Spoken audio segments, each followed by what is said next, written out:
குயிக்காக 1 crore எப்படி achieve பண்ணணும்னு கேட்குறாரு. நீங்கள் எவ்வளோ லட்சம் போட்டாலும் சரி, எவ்வளோ கோடி போட்டாலும் சரி, பணம் மல்டிப்ளை ஆகிறதுக்கு கால அவகாசம் ரொம்ப ரொம்ப ரொம்ப இம்பார்ட்டண்ட்.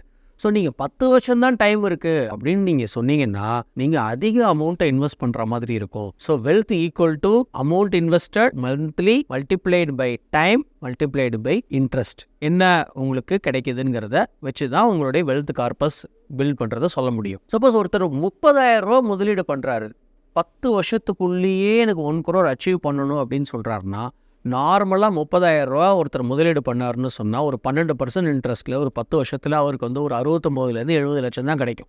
ஒரு 12% இன்ட்ரெஸ்ட்.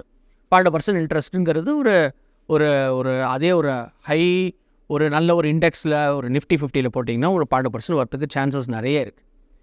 ஆனால் அவருக்கு 1 கோடி வேணுங்கிறார். அப்போ என்னென்னா அவர் கொஞ்சம் ஸ்டெப் அப் பண்ணணும்.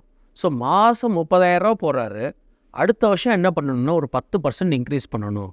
ஸோ இந்த வருஷம் 30,000 போடணும், அடுத்த வருஷம் 33,000 போடணும், அதுக்கு அடுத்த வருஷம் 36,000 போடணும். இந்த மாதிரி அவர் இன்க்ரீஸ் பண்ணிகிட்டே வந்தார்னா அவர் 1 கோடிக்கு மேலே அச்சீவ் பண்ணுறதுக்கு வாய்ப்புகள் நிறைய இருக்குது.